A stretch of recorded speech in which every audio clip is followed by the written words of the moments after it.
Okay. We light the first candle in honor of the first people. May the sun bring you new energies by day. May the moon softly restore you by night. May the rain wash away your worries you may have, and the breeze blow new strength onto your being. And all the days of your life may you walk gently through the world and know its beauty. With this candle, we light in honor of Taoism. Nature does not hurry, yet everything is accomplished. We light this candle in honor of Christianity. What I know of the divine sciences and holy scriptures I learned in woods and fields. I have no other masters than the beeches and the oaks. We light this candle in honor of Judaism. And God saw everything that he had made, and behold, it was very good. And the evening and the morning were the sixth day. We light this candle in honor of Buddhism. Peace is every step. The shining red sun is my heart. Each flower smiles with me. How green, how fresh all that grows. How cool the wind blows. Peace is every step. It turns the endless path to joy. We light this candle in honor of Islam. The world has been created primarily so that God may be known, remembered, and loved. We light the final candle in honor of Hinduism. Nature's beauty is an art of God.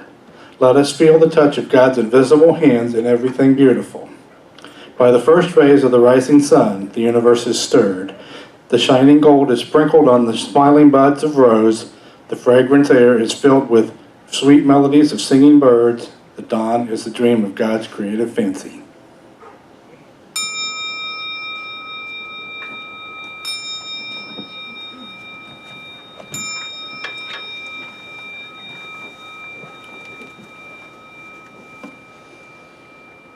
The Eternal Givingness by Ernest Holmes, A Science of Mind. We contact a larger field of faith by understanding that God is the giver and the sustainer of human life and expression. God is all there is. God is substance and supply. We must learn to accept this. It is God's pleasure to give us the kingdom, and it is our privilege to accept that gift. So if you can just take these words now into that inner sanctuary within for a few minutes.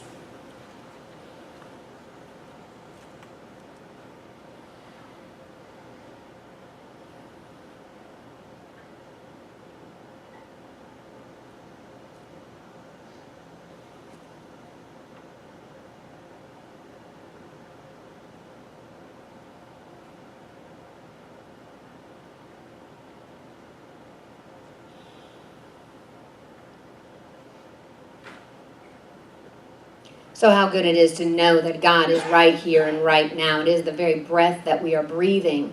It is beating our heart. It is moving through absolutely every cell of our body.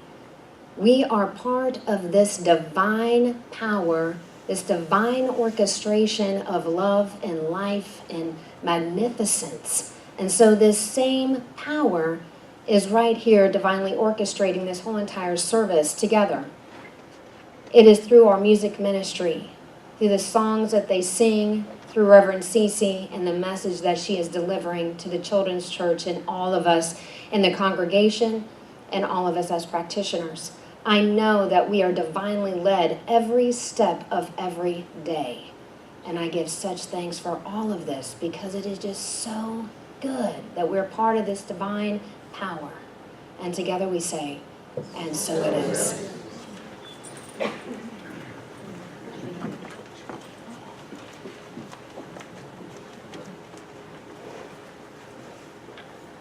And today is the day for shoes.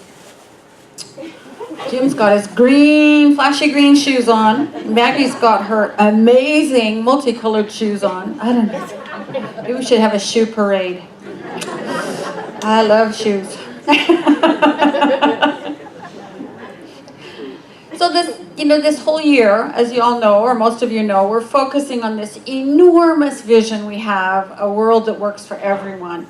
And this month we're exploring just a little tiny slice of it, and it's the slice that involves envisioning a resurgence of art and beauty and nature and love. And so today we're going to talk about one of my very favorite topics any year, anytime. It's something I think about a whole lot, and it's the givingness of the universe, the divine, God, by whatever name you call it. The constant pouring out of life into life. The constant pouring out of life itself into all creation. You know, we know now that the sun converts itself, part of its own body, every minute, every second, all the time, constantly, converts part of its own being into energy and sends it to the earth to keep it going. And that's a great visual for me of the same idea that the divine is always pouring itself out to us by whatever name you call it.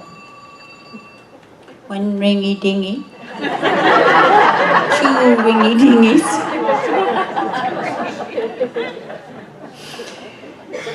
And I think the only way we can bring the vision that we hold, the vision of a world that appreciates in new and greater ways beauty and art and is based on love, the only way we can bring that vision into form and reality is to rely on that divine generosity, to remember the pouring out of the divine to us and through us every moment.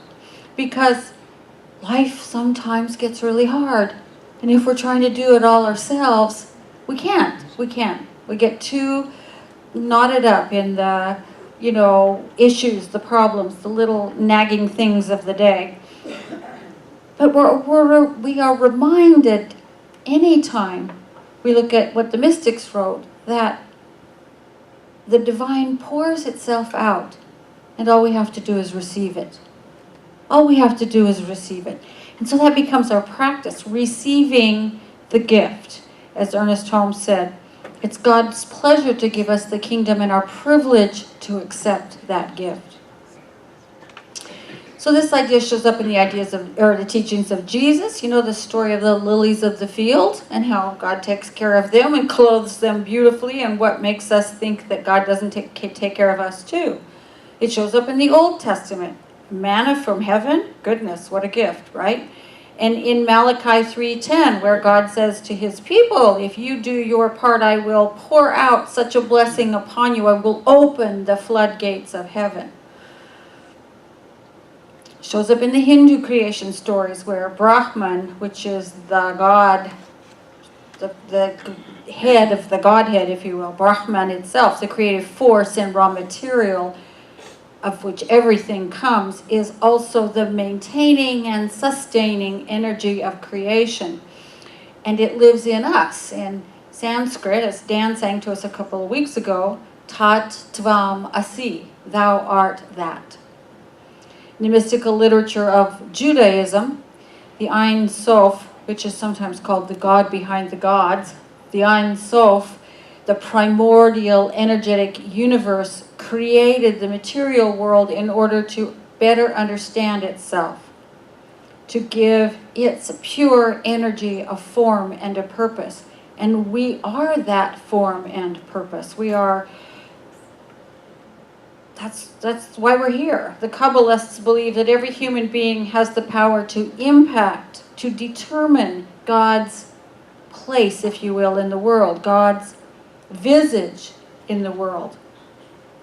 So the mystics of all the religions teach us the same thing. We are the embodiments and the dispensers of the one life and the one energy we call God. We are the sons and daughters of God, some write. We are Brahman, the self with a capital S, in form. We are the Ein Sof, made manifest.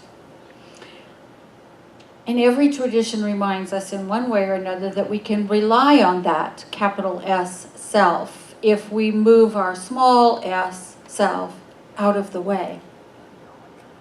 It tends to get in the way quite a bit. Because when we move the small s self out of the way, then that divine energy sort of pours through us, and seeming obstacles just dissolve, and we can walk in grace and with joy, and things called miracles happen. The other day I read a story about a healer whose name is Dr. Stephen Weiss. He is he's an OD, and he has a lot of other letters behind his name. But the story was about some time he spent with a Zuni shaman. And the shaman was treating a little boy who'd been hit in the head with a baseball, and he was unconscious and having convulsions and had a great big knot on his head. And the healer sat down behind him and began to chant and rock back and forth. And Weiss wrote that after a time he could see this golden energy emanating from the shaman and sort of wrapping itself around the boy. And when it was complete, the shaman took an arrowhead out of his pocket and put it on the kid's forehead. And the boy sat up and looked around and was fine. And the shaman said, "You can go now." Well, Dr. Weiss was freaked out about this. He was a civilized man, right? And this whole thing freaked him out. And so he said to the healer, "How do you do that? How do you protect yourself when you do that?" And the shaman leaped up, got right in his face and said, "Who do you think you are? Do you not know that a human being is brought to this space by a creator to do the work of his ancestors? All you have to do is get out of the way and you'll never be hurt. There's nothing to be afraid of, and nothing can hurt you if you just get yourself out of the way." It's a pretty dramatic illustration of an enormous truth. And that is that the divine, the creator, the infinite wisdom of the universe, the power and intelligence that created everything is always seeking to flow through us. Is always seeking to bring, as it flows through us, that same creativity and wisdom and might that set the galaxies and solar systems in place, and that weaves electrons and protons together into atoms, and atoms together into molecules, and molecules into living beings. It's the same energy. It's always seeking to express itself by means of you and me. How else is it going to express itself, right? On this planet, at this time, as far as we know, we are the most conscious expressions of that divine around, so far as we know. And we can use that consciousness to notice, just to notice. Notice that the universe is an enormously abundant place. Notice that evidence of God's givingness is everywhere. And we see what we expect to see. So as we start to train our brains to see the abundance, we see it more and more and more. As we start to look at the plant life around us. I mean, if you walk anywhere, walk out in our parking lot, there's really good examples of it out there. It's been paved, right? And from underneath the pavement, seeds have unfolded and forced themselves up through the asphalt.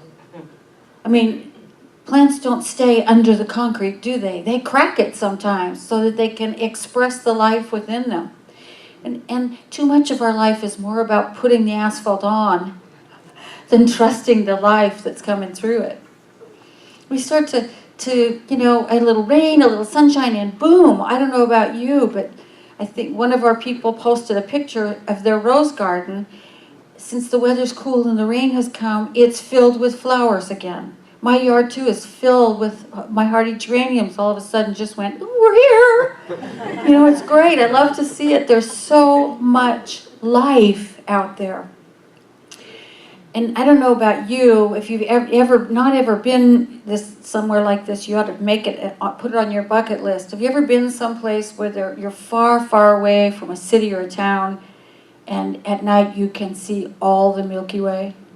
It's just the most amazing sight. I grew up in the high mountains with my father backpacking, and I would just lie there for hours looking up and thinking, wow, it's got to be, I don't know, at least 120 million stars. And then you find out how many they've actually measured, and it's 900 billion or something like that. Billions and billions and billions of stars that are all part of the same universe we're part of. It's lavish abundance. And Ernest Holmes, our founder, said, I believe that the whole universe is the givingness of the creative spirit to the delight of its own being. The givingness of the creative spirit into the creation, which is itself that creation, and endows all things that are conscious, with the capacity to consciously reunite with the source of their being in a cooperative partnership. That's the thing that we have to remember, is that we're given this opportunity to create a cooperative partnership with that same power and presence and might. And when we do that, then the efforting of life, the difficulty of the suffering of life sort of dissolves away. And we start to walk more easily and more gracefully, and we start remembering that we're in partnership with God. We're in partnership with God, and with God, all things are possible, right? So I want to give you a little illustration of this for a minute, if you'll go with me. Just take a minute and close your eyes and take a deep breath. And as you exhale, let your shoulders fall. Let your neck relax. Let the chair underneath you do the work. And as you continue to breathe, just become more and more and more relaxed. You're supported and cradled. And in that support, allow yourself to relax just a little bit more.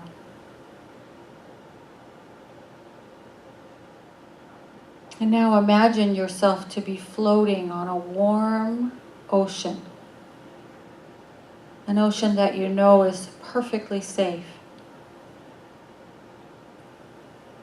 You don't have to do anything to stay afloat. All you have to do is relax into that ocean. It's cradling you, it's lifting you up. So just let yourself feel totally supported, comfortably held.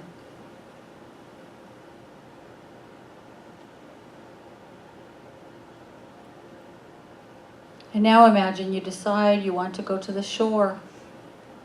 You don't have to do a thing. A little wave comes by and pushes you a little bit towards the shore, followed by another wave that pushes you a little bit towards the shore. And finally, the third wave.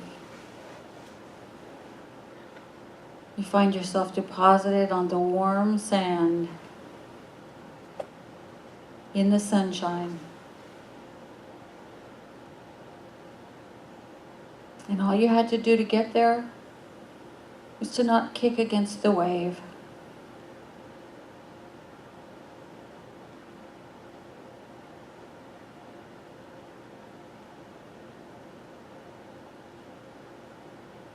Imagine what life would be like if you could just allow yourself to be supported, held, guided by the flow of life within and through you.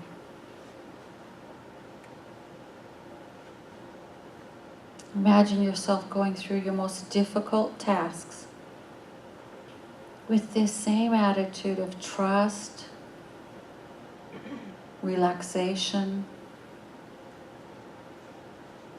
this feeling that you are supported and supplied.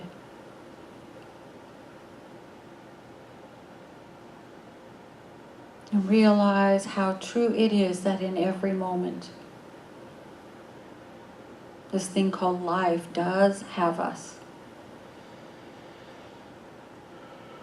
That we are supported and supplied and moved through every circumstance.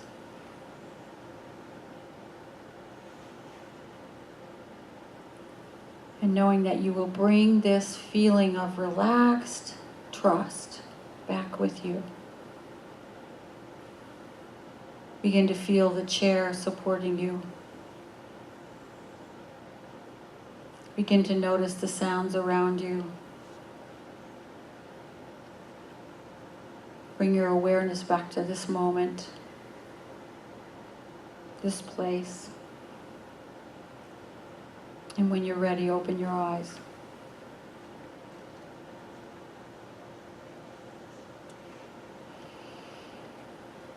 See, that's the kind of effortless and peaceful life the mystics talk about. They don't ignore the fact that we're human and sometimes we want to pour asphalt on everything. They don't ignore the fact that we're human and sometimes we still bite the hook, right?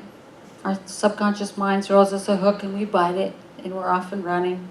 Our subconscious mind tosses out a projection and we still bite and go with it. But we just simply practice remembering. We simply practice stepping back into the flow.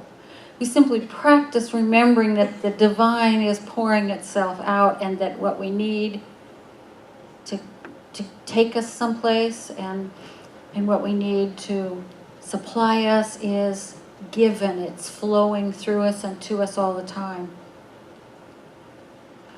So I have another opportunity for practice for you. If you've never done it, even if you have, I'd like you to think about working with our kids and youth a little bit. They don't have as much baggage as we do.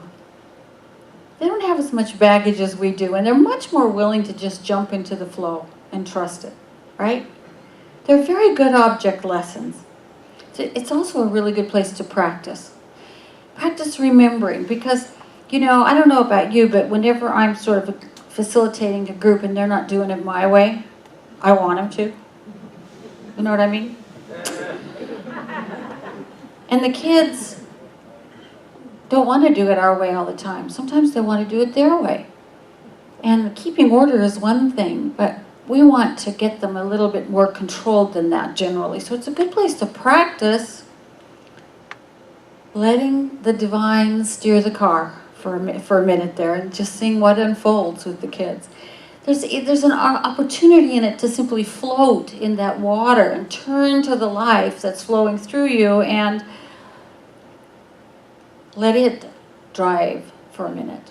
There's a double opportunity to practice remembering and to see what living in the flow looks like, because the kids show it better than anybody. There's a pink sign-up sheet over by the Welcome Center on a clipboard, and I just ask every one of you to consider signing up for 2 Sundays every 8 weeks.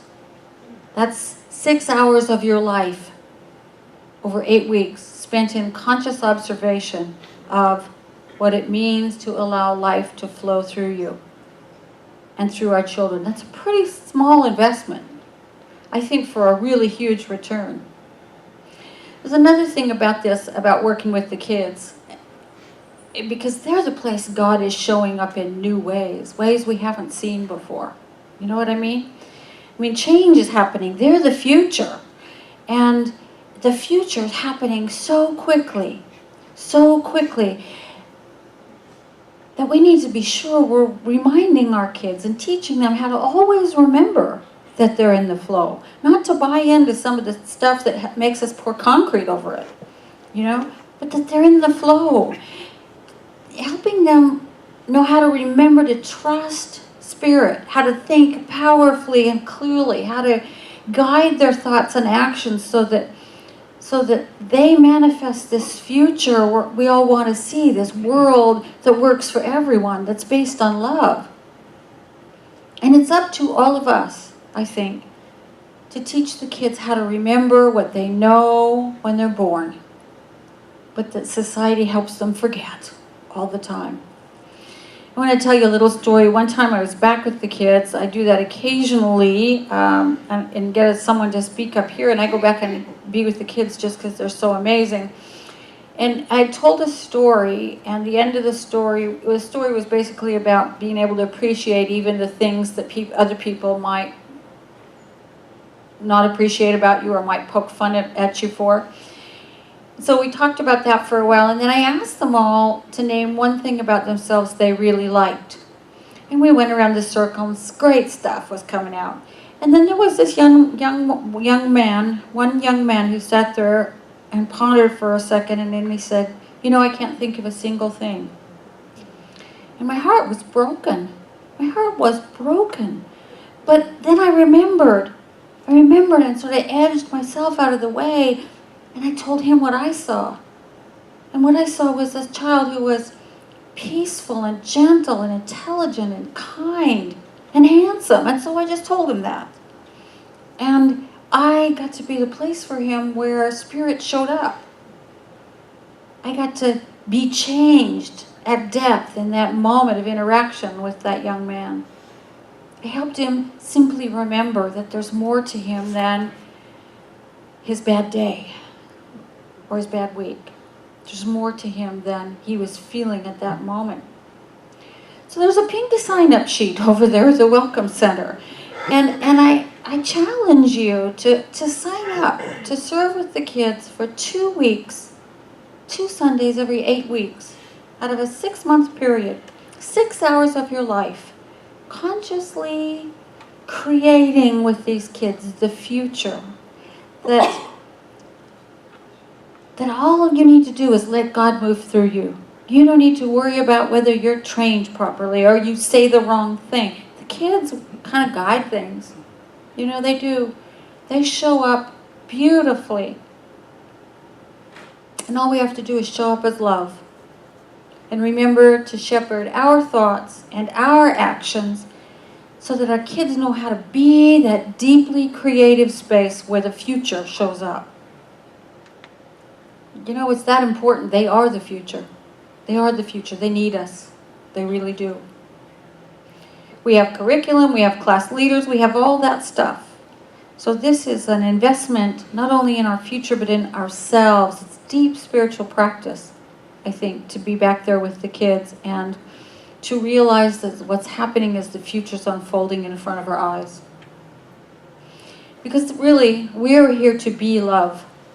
That's what we're here to do. We're here to be embodiments of that love. To be the place the givingness of spirit makes its way into the world. We're here to help our kids remember, and our families, and the guy at the grocery store, and everybody remember how to be that. We're the dispensers of grace, of love, of joy, of peace, of harmony, of wisdom. And that only happens when we enter into conscious partnership with it. It happens when we get ourselves out of the way and let it flow through us. So join me now in a moment of contemplation and prayer. Allow your awareness to fall into that place where there is an opening to the infinite. It may simply be a still point within your body. It may be a sanctuary that you know well.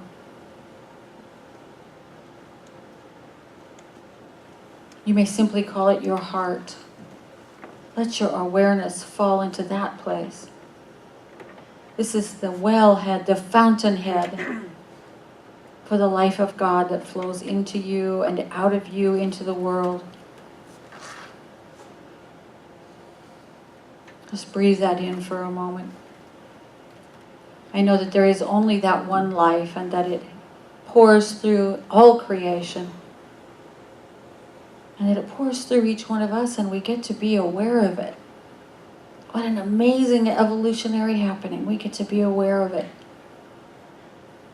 We get to remember that we are constantly moved, sourced, supplied, held, and loved by the same power and presence that spoke everything into being.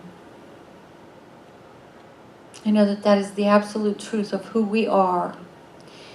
And I know today that we say yes to that by simply relaxing into it, by allowing it, by doing nothing to stand in the way of the flow of good, of love, of peace, of joy, of harmony, of abundance, of health, of God that is happening by means of us. We allow ourselves to live in the midst of that flow, and then we let it flow out from us as dispensers of the same energy to the world, so that we walk in light, we light our own path, and we also light the path of those younger human beings around us, and of our struggling neighbors, and of our leaders, and of the whole world. How grateful I am to be part of this community of dispensers of light. We are the place it shows up, and we are the place it flows from. How grateful I am. And from this place of gratitude, I release this into the infinite law. That law of the universe that always says yes. That always bears us to the shore. That always holds us up. Regardless of circumstance. Regardless of appearance. That is the truth of it. And so I say thank you, God, and I let it be. And we say together, and so it is.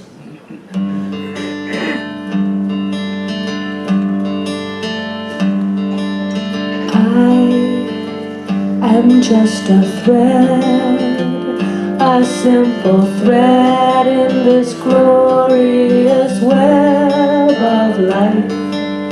We are all just drops within a stream flowing towards an ocean of light. We may forget where we come from. We may forget where we're going to. I might not see that you're a reflection of me as much as I'm a reflection of you. I am just a seed, a blessed seed with eternity unfolding in me. And I pray that as I grow, I will reveal the love that illuminates my soul. When I remember where I come from, when I remember where I'm going to, then I will see that you're a reflection of me as much as I'm a reflection of you.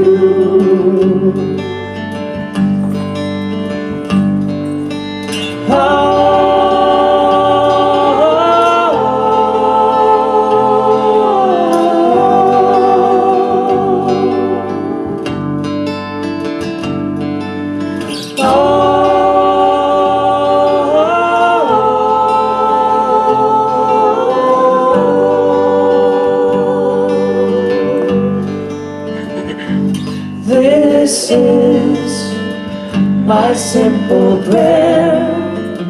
May I become a reflection of the infinite one.